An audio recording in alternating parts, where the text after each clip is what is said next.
Have you ever had that feeling? You're pushing so hard to get everything just right, absolutely perfect, and instead of feeling accomplished, you just feel burnt out. Well, you are definitely not alone. Today, we're going to break down a really fascinating study that looks right into this perfection trap and, more importantly, shows us a healthier and maybe even better way to be a high achiever. So here's the game plan. First, we'll get into what the perfection trap actually is. Then, we'll explore a different approach, a potential solution. After that, we'll see how the scientists actually put this whole idea to the test, what surprising groups of people they found, and finally, the big one, what this all means for you and me. All right, let's dive in. What exactly is this perfection trap? Well, it's something researchers are seeing everywhere in our high-pressure, always-on work culture. And it really starts with a couple of ideas that often get tangled up and misunderstood. And here's the central question, right? It's a bit of a paradox. We're told our whole lives to strive for perfection. But what if that's the very thing that's making us anxious, overworked, and ultimately less effective? The researchers behind this study wanted to get to the bottom of it. Okay, so to understand this, we need to define our terms. First up, workaholism. Now, the study is very clear this isn't just about working long hours. Lots of people do that. This is about an uncontrollable need to work. It's a compulsion, an itch you can't scratch that drives you to keep going way past the point of productivity. And a major driver of this is, You guessed it, perfectionism. But again, this isn't just about wanting to do a good job. This is about striving for absolute flawlessness. It's an all-or-nothing game where anything less than 100% perfect is seen as a complete failure. And that intense fear of not being perfect can lock you into a really unhealthy cycle of overwork. So, if perfectionism is the trap, how do we get out? Well, the researchers propose that there is another way, and it all comes down to a really important but subtle difference: the difference between chasing perfection and chasing excellence. and you can see the difference right here. A perfectionist is aiming for a flawless, often impossible, standard. That makes them rigid and super self-critical. But someone striving for excellence, let's call them an excellencist, is aiming for high but attainable standards. They're flexible, they're focused on learning and getting better over time, not just on this one impossible outcome.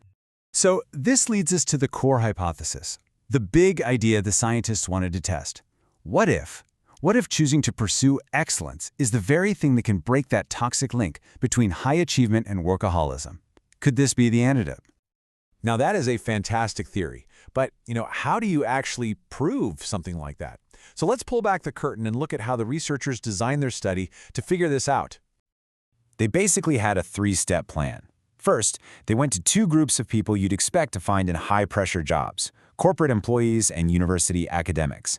Then, they had them fill out surveys that were designed to measure their tendencies for perfectionism, for excellencism, and for workaholism. And finally, they used this really cool statistical method that basically looks at all the data and sees if people naturally cluster into different types. And just so you know, this wasn't some small survey with a few dozen people. They got data from over 1,000 professionals. That's a huge sample size, which means we can be pretty confident in what they found. Okay, now for the really cool part. What did they find? When they crunched all the numbers, the results were pretty amazing. They didn't just find a simple straight line.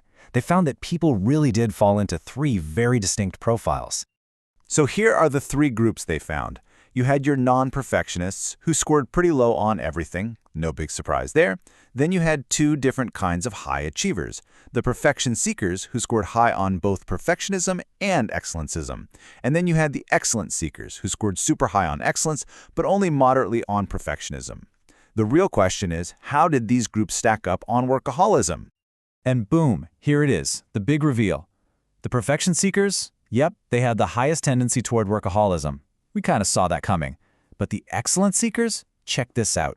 They had the lowest levels, even lower than the people who weren't striving for much at all. This is the key insight. Striving for excellence doesn't just help you avoid the trap, it seems to be a powerful shield against it. Okay, so we've seen the problem, we've seen this alternative path, and we've seen the proof in the data. So let's bring it all home. What does this mean for you, for me, for anyone trying to do great work without burning out? The bottom line of the whole study is this, and it's so clear. These two mindsets, perfectionism and excellencism, might feel similar, but they have the exact opposite effect. Perfectionism fuels workaholism, but excellencism, that's the antidote. It weakens it. It gives you a way to be a super high achiever in a healthy, sustainable way. So what does this actually look like day to day? Well, it's about shifting your focus. Instead of obsessing over being flawless, focus on making progress. It's about setting tough goals, for sure, but goals that are actually achievable. It means remembering that the quality of your work is so much more important than just the number of hours you're sitting at a desk. And maybe most importantly, it's about learning to recognize those unhealthy perfectionist patterns and having the strength to draw a line and set some boundaries. At the end of the day, this research gives us some really powerful evidence that you don't have to choose between doing amazing work and living a balanced life. By shifting your mindset just a little bit, from perfection to excellence, it's totally possible to have both. So the only question left to ask yourself is, are you ready to escape the trap?